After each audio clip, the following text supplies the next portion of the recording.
não parar, não precipitar e não retroceder. Então dizer para esse cara, sabe quando nós vamos parar? Nunca. Nunca na sua porca vida. Né?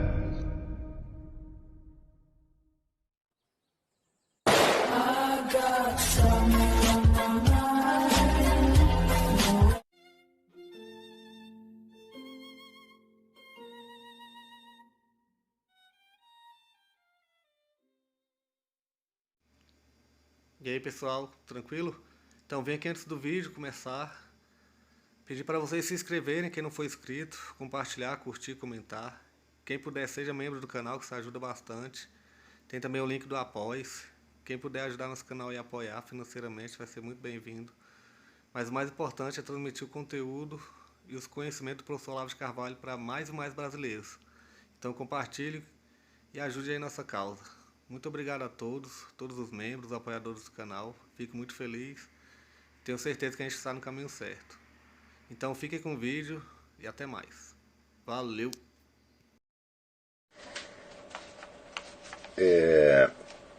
E aqui ele lembra que os exercícios falados nas aulas servem para compreender o que é a presença total de que fala Louis Lavelle.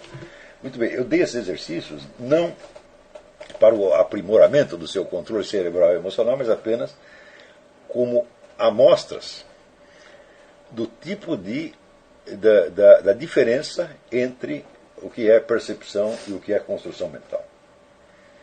Tá certo?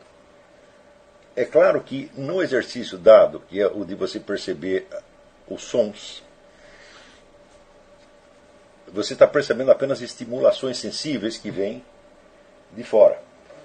Tá certo? Mas com o tempo você pode desenvolver outras coisas baseado nisso. Por exemplo, a consciência da sua presença física num determinado lugar.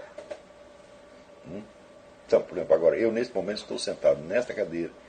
Essa cadeira está em cima deste chão. Né?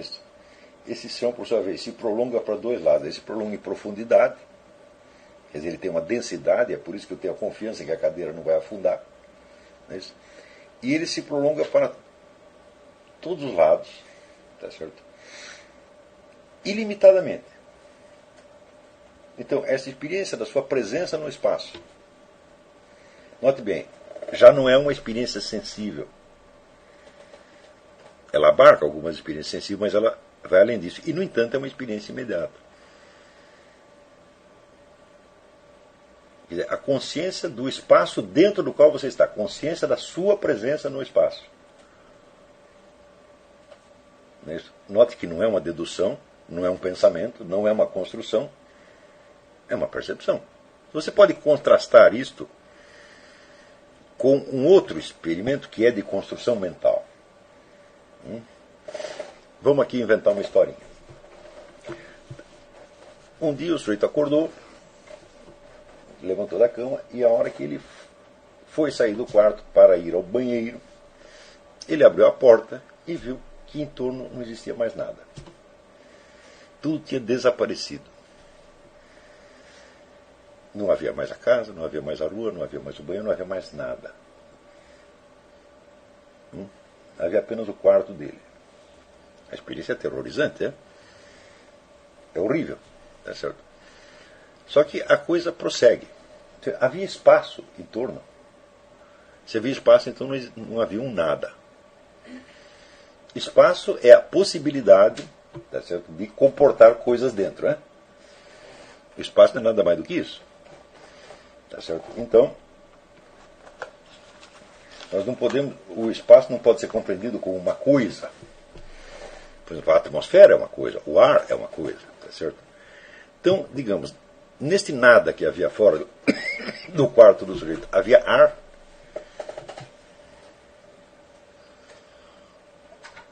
Mas se havia ar, então ele não estava no nada.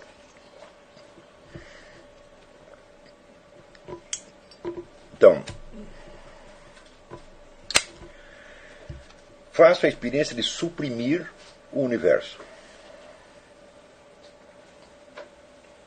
E você vai ver que você não consegue. Sempre sobra alguma coisa. Mas force, leve isso até. Isso é um exercício construtivo, de imaginação.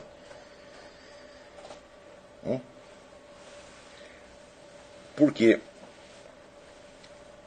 se você retirar tudo ou mais, você tem que sumir também. Não é isso? Então quer dizer que aquele quarto, do jeito que ficou, é como no poema do Manuel Bandeira, meu quarto intacto, suspenso no ar, né? Aquele poema que derruba o prédio, mas o quarto do Manuel Bandeira fica no ar, né? Imagina que ele estivesse lá dentro. Então você não tem mais a densidade do chão, porque o assoalho estava onde? Qual era a espessura desse assoalho? A espessura de uma tábua, digamos 2 centímetros. Mas para que a tábua medisse 2 centímetros, tivesse a espessura de 2 centímetros, então é necessário que exista algo fora do quarto. Porque só a superfície da tábua aparece para dentro. Então você vê que a ideia do quarto suspenso no ar já não está, ele não está tão isolado do ambiente, né? Quer dizer, a profundidade da tábua, a espessura da tábua, é um elemento externo. Agora suprima isso, digo, não, a tábua não mede nada. Só sobrou aqui a superfície. Então nós estamos num mundo kantiano, tá certo, de meros fenômenos. Não existe tábua alguma, existe apenas uma aparência fenomênica de tábua. Digo, muito bem, a tábua não mede nada, mas ela tem um outro lado.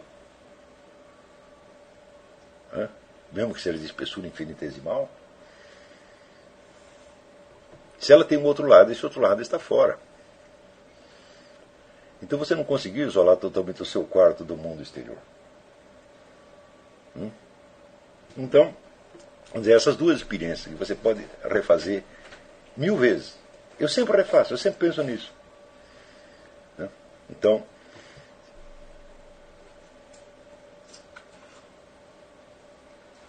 eu penso assim, quer dizer, eu estou aqui em cima de um chão, esse chão se prolonga para baixo e para os lados.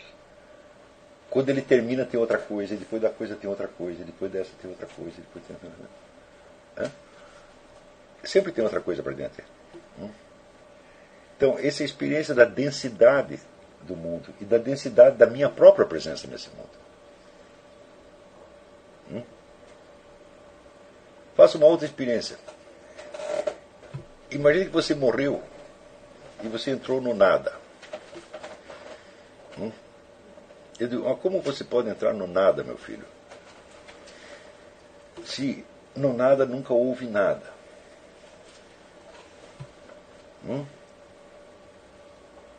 Quer dizer, você para entrar no nada, você precisa ter ido do ser para o nada, do existente para o inexistente. Não é isso? Mas acontece que se você passou pelo existente por uma única fração de segundo, você está excluído do nada eternamente.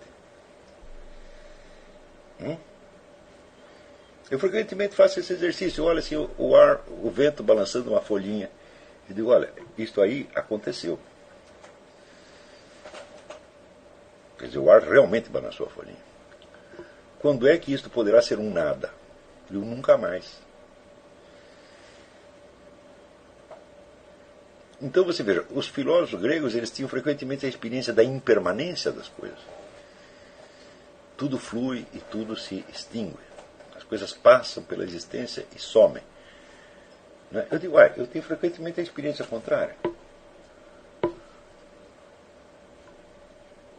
Eu vejo o vento balançando a folhinha e penso, agora eu tento suprimir isto mentalmente. Eu não posso fazer aquilo que aconteceu, desacontecer. Eu não posso expulsar aquilo para o nada. Eu posso, claro, foi por uma outra fração de tempo. Quer dizer, aquilo que aconteceu não está mais neste tempo. Tá certo? Se ele estivesse nesse tempo, significa apenas que foi um fato um pouco mais duradouro. Não é isso? Então, por exemplo, o ciclo que uma árvore percorre durante o ano, né? Durante as 4 estações, né? dando folhas, depois frutos, depois caindo as folhas no outono, depois ela ficando, né, pelada e seca no inverno. Bom, tudo isso aconteceu ano passado. Para cada árvore que eu vi, tudo isso aconteceu. Isso não pode voltar ao nada. O tempo é irreversível. Aquilo que aconteceu está acontecido. Não pode desacontecer nunca mais. Entendeu? Quer dizer que o retorno ao nada é uma coisa impossível. Então, do mesmo modo como existe a experiência da impermanência, a experiência da transitoriedade, existe a experiência da permanência. Depende de por onde você olha as coisas. Quanto aos exercícios de impermanência, de transitoriedade, né? Transitoriedade eu nem preciso falar, porque o mundo está tão cheio de menções à transitoriedade, é uma coisa que todo mundo repete, né? Mas a experiência da permanência, eu digo, tente suprimir o acontecido.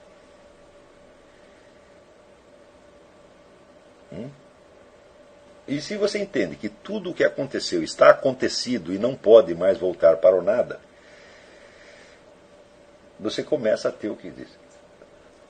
Uma pré-experiência, uma antevisão do que é a eternidade. Onde nada jamais passa.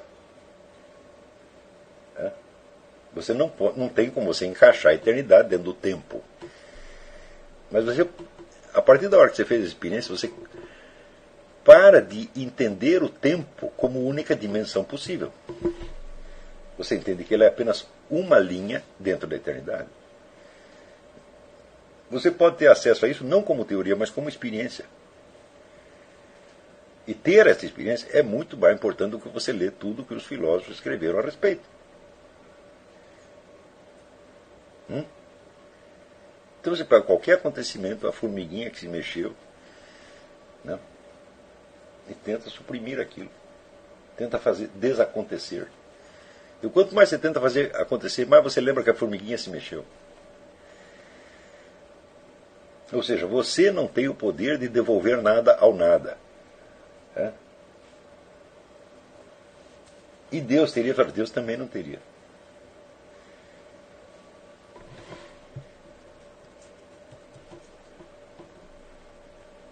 Porque Deus é eterno. Tá certo? Então, para que ele pudesse devolver alguma coisa ao nada, seria preciso que ele próprio estivesse no nada e que ele fosse um nada. Então, note que eu estou expressando isso às vezes sob a forma de raciocínio lógico, mas é apenas a forma verbal da expressão. Mas eu estou sugerindo que você busque apreender isso como experiência, com fatos da realidade. Os fatos mais simples. Claro, nós podemos esquecer as coisas. Mas se eu as esqueci, vamos dizer, eu não sou a medida do universo. O fato de que eu esqueci uma coisa não significa que ela não exista. Quantas vezes, por exemplo, eu todo mês esqueço de pagar a conta de luz. Todo mês, invariavelmente. E daí chega o camarada lá, vim cortar sua luz. Eu não, pera que eu vou pagar. Daí eu pago ele, entendeu? Ele já entendeu que eu estou ficando velho, gaga, e que eu esqueço, então que eu tenho que pagar na porta. Né? Olha, todas as vezes que eu esqueci, a conta de luz veio do mesmo modo. Ela não cessou de existir porque eu esqueci. Não é isso? Então, aquela famosa pergunta, as coisas continuam existindo quando nós não as estamos percebendo? Eu acho essa pergunta uma característica de inversão da ordem real da experiência. Porque são as coisas que nos lembram da sua existência. A nossa memória não é soberana. Você sabe que a sua memória falha. E que se não existir fora de você, para além de você, esses elementos que te recordam, né, a existência do mundo, aí que a sua memória vai para o brejo mesmo.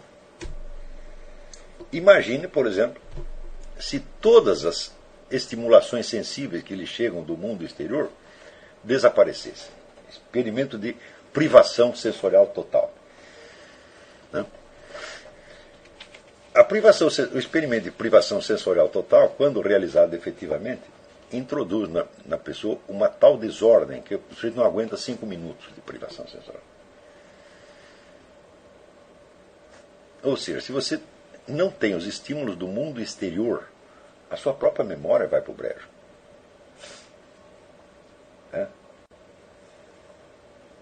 E eu frequentemente olho, né? Por exemplo, eu olho a minha biblioteca, né? E vejo, olha, aí está a minha memória, aí está o meu HD. Mas não está só ali. Ela também está no mundo em torno. Porque se eu por acaso acordo e vejo que a minha biblioteca foi parar em outro lugar, e que eu estou em outro lugar, vai destrambelhar toda a minha memória. Então, a nossa memória depende da estabilidade do mundo exterior. Então, a pergunta de o mundo exterior continua existindo quando eu não estou reparando nela, a pergunta é totalmente imbecil. Ela é um truque, é uma pegadinha, não é uma pergunta filosófica legítima. Nunca foi. Os autores gregos, filósofos gregos, jamais fariam uma pergunta tão idiota. Os escolásticos jamais fariam uma pergunta tão idiota. As pessoas começaram a fazer essa pergunta depois do Descartes, onde elas acreditaram que o eu existe, e o resto é duvidoso.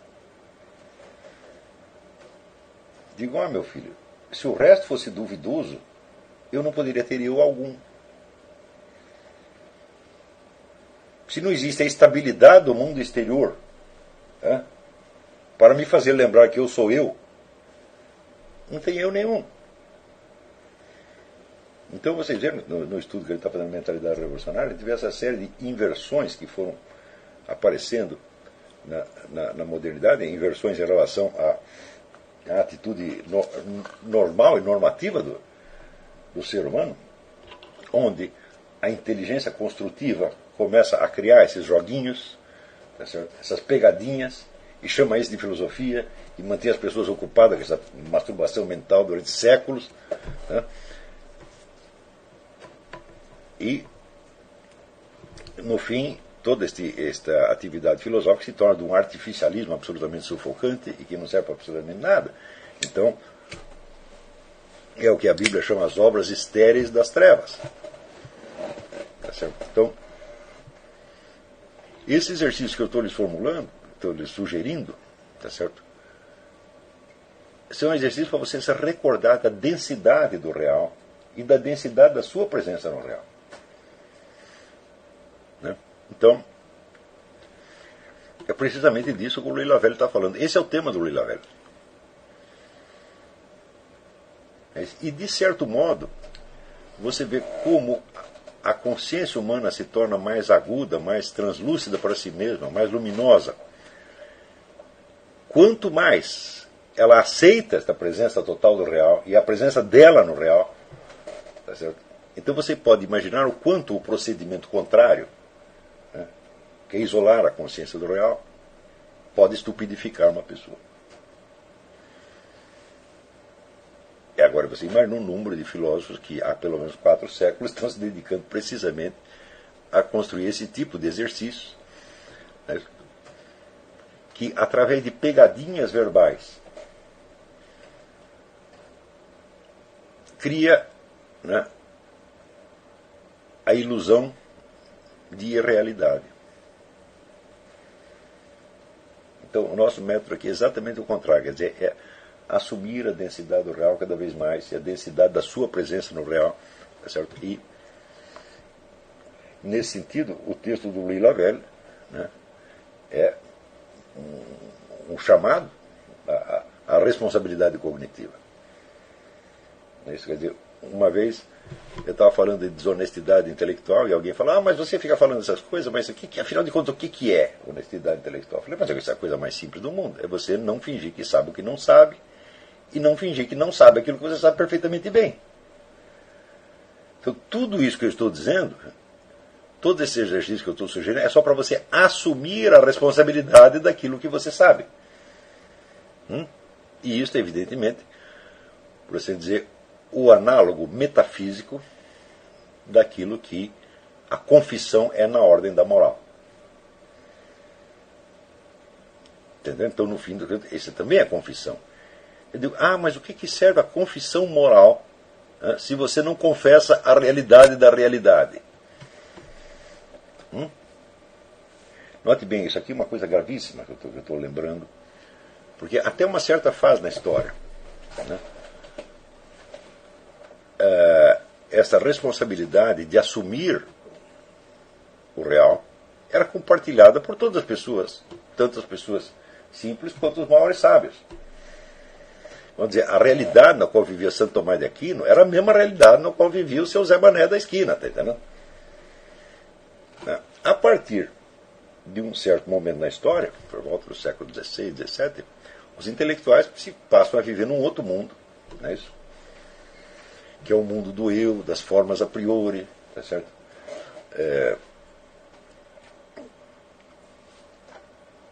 Enquanto as demais pessoas continuam vivendo, vamos dizer, no mundo de sempre, tá certo? E aos poucos os filósofos vão fazendo o possível para tirar as pessoas do mundo de sempre e colocá-las dentro do seu mundo fechado, né?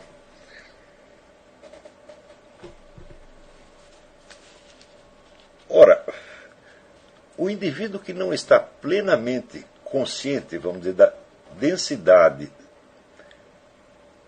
do real e da densidade da sua própria existência no real, que sentido faz ele se confessar?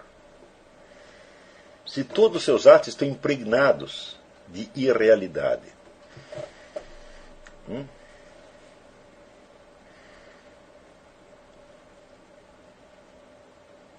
Note bem, o sacramento da confissão continua o mesmo. Não é isso? Mas a situação mudou muito. Porque as pessoas já não têm certeza de que elas fizeram ou não fizeram alguma coisa. De que elas pensaram ou não pensaram alguma coisa. Estão todos vivendo numa situação de névoa, tá certo? Kantiana. Então, qual é a possibilidade de você fazer uma confissão efetiva? Eu digo, é mínima. Isso quer dizer que para, vamos dizer, um camponês analfabeto de 8 séculos atrás, era muito mais fácil fazer uma confissão, porque ele tinha certeza do que ele tinha feito. Ou do que ele tinha pensado, ou do que ele tinha desejado.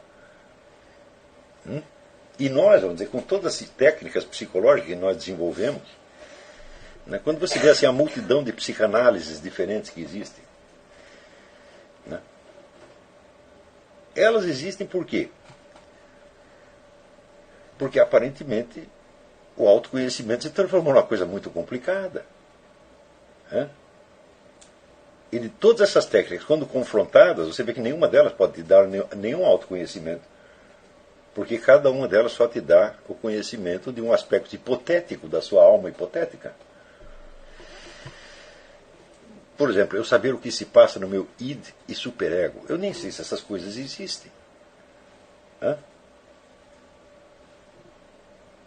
Os arquétipos do inconsciente coletivo, né? Eu fico lá sondando os arquétipos, né, para ver que estão dentro de mim, falando, mas eu não sei se isso existe.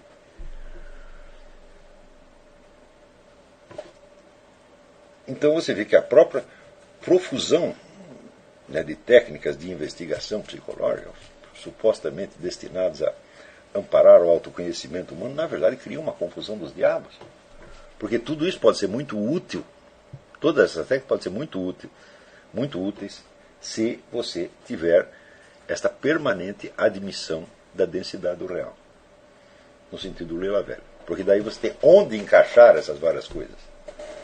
Você sabe onde elas estão.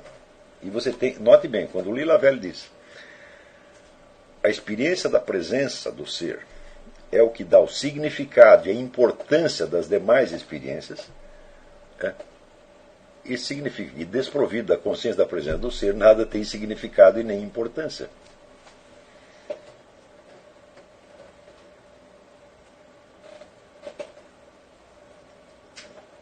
Não é isso?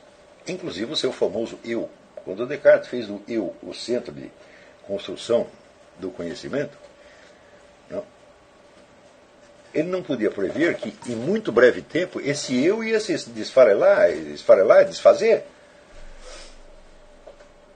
Porque o nosso eu só é alguma coisa, tá certo? Quando situado dentro da presença do real e da sua própria presença real. Se você o isola, eu digo, mas como um eu isolado poderia ter história?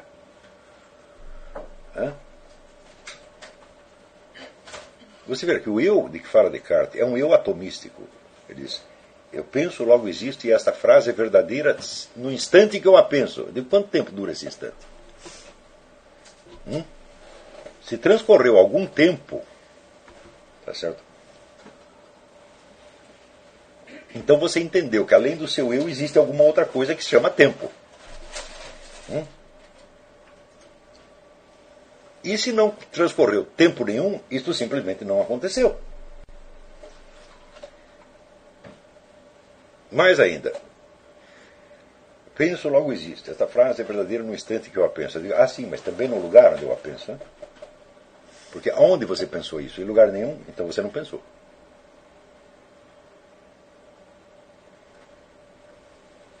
Então, quer dizer que a tentativa de construir o mundo a partir do eu ou da consciência humana destrói a própria consciência humana.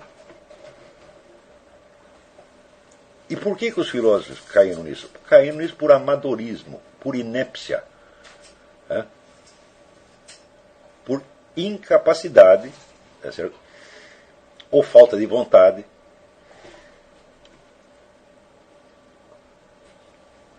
de confessar o real estado de coisas. E eu acho que assim, ao longo do tempo, quer dizer, o primeiro filósofo que restaura isso na sua plenitude é Louis Lavelle. Quer dizer, você lê o Louis Lavelle, depois de você estudar Kant, Descartes, etc., é como você despertar de um pesadelo.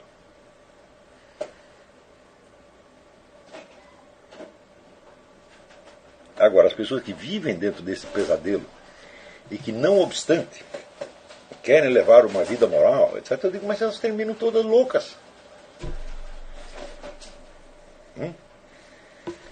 Por exemplo, agora que eu estou aqui nos Estados Unidos, eu assisto muito mais filme americano do que antigamente. E vejo a infinidade de filmes que tem sobre adultérios. E os dramas terríveis do adultério. Né? Quer dizer, o sujeito descobre que a mulher dele olhou para um outro, pronto, caiu, meu mundo caiu. Ela desejou o outro. Né? Eu digo, mas ele não foi informado que as pessoas às vezes desejam os outros.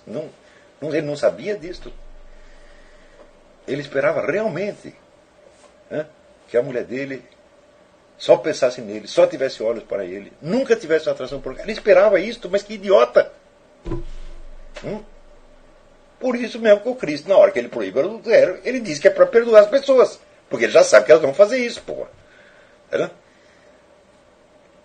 Então, eu vejo a problemática do adultério separada da problemática do perdão é uma loucura. É uma abstração. E não tem solução, é só sofrimento. Não é isso? Então, onde vem isso? É o abstracionismo. É, vamos dizer, a separação entre a alma humana e a estrutura do real. A densidade do real. Quer dizer, o sujeito casa, mas ele não casou com uma pessoa de verdade. Ele casou com um produto imaginário, que é uma espécie de espelho dele. Né? Um espelho lisonjeiro. Né? Mais ainda, você vê que por exemplo, a fidelidade conjugal ela faz sentido dentro de um contexto religioso que a criou. Quer dizer, o casamento passou a ser um sacramento. Então é um compromisso que você assumiu perante Deus. Tá certo? Agora você tira Deus da jogada e você põe lá um monte de homens e mulheres que acreditam que eles pelo simples fazer existir, eles têm direito àquilo. Quer dizer, você acredita que tem direito à fidelidade da sua mulher? Você é louco. Quem você pensa que você é? Você merece 2 chifres na cabeça, desgraçado. Quem merece a fidelidade é Deus, não é você. Agora, e Deus sabe que a pessoa vai falhar e por isso mesmo ele já disse que ele vai perdoar. Agora você não. Quer dizer, os direitos de Deus podem ser espezinhados milhares de vezes e ele sempre vai perdoar. Agora, os seus direitos não podem ser espezinhados nenhuma vez. Ora, então, quanto mais as pessoas levam a sério esse negócio de casamento, mais o adultério se torna o tema praticamente único da literatura universal. Existe o famoso livro do Denis de Rougemont, O Amor e o Ocidente, que trata precisamente disso. Diz por que quase todas as histórias têm adultério misturado? Porque, claro, as pessoas só pensam nisso e elas têm uma expectativa absurda de que elas merecem a fidelidade do seu cônjuge.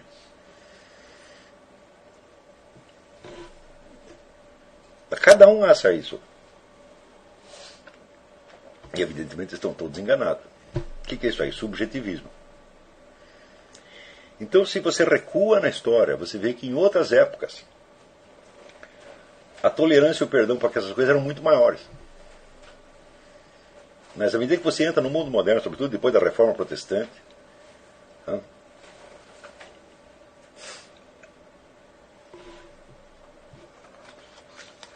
aqueles mandamentos que tinham origem divina, né, e que são dados numa hierarquia, você vê, os 10 mandamentos não são apenas uma coleção, eles são uma hierarquia, eles vão do principal para o secundário, né,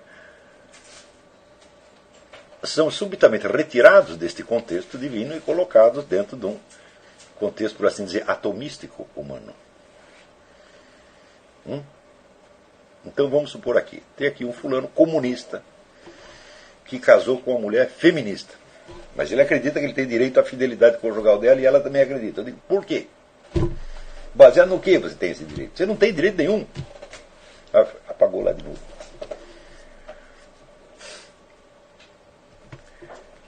Então, quer dizer, as pessoas elas não estão... Apagou aí ou não? Continua? Foi só essa conexão aí que caiu?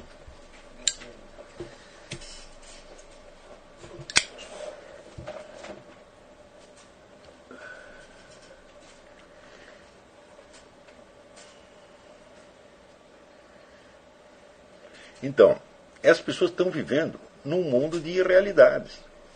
E quem botou elas lá dentro? Foram os filósofos. Foi Kant, foi Descartes. Quer dizer, o subjetivismo moderno colocou as pessoas, colocou cada ser humano no centro e no topo da realidade. E coloca o universo abaixo dele. Então, isso é a inversão total da realidade. Nós só temos o direito de falar a palavra eu se nós temos a consciência da presença total e da nossa presença à presença total. Aí nós temos um eu. Quer dizer, o eu não é uma entidade substantiva que exista por si mesma.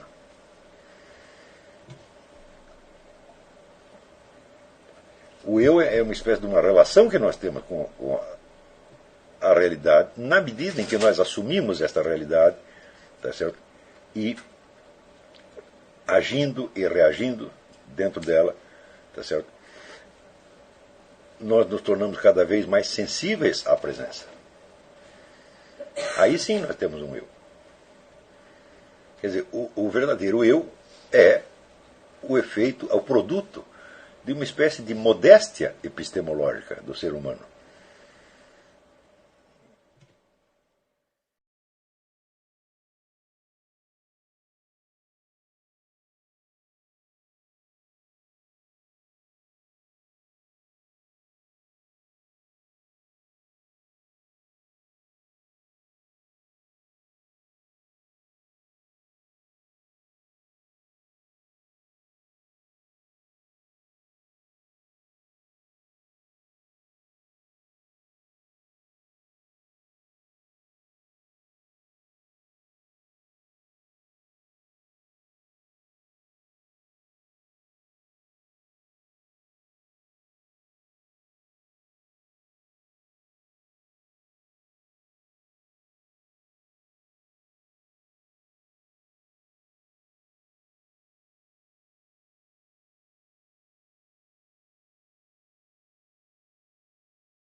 Chegamos a mais um final de uma aula, de um vídeo.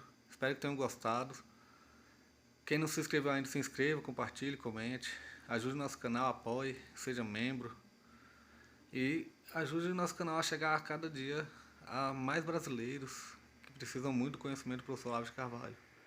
Então é isso aí, fique com Deus, até o próximo. Valeu! Então é isso aí, pessoal. Que é o nosso canal. Que são alguns livros que eu já li. A maioria foi doação, mas alguns eu adquiri, professor Olavo de Carvalho. Alguns livros se perderam aí que eu emprestei. Professor Alexandre Costa. A Bíblia Sagrada. 10 lições sobre Karl Marx. Indico a não ler esse livro, que é muito ruim mesmo. Alguns pensadores aqui que realmente, como o professor Olavo de Carvalho disse, não são pensadores. Valeu, tamo junto aí. Apoie nosso canal, seja membro.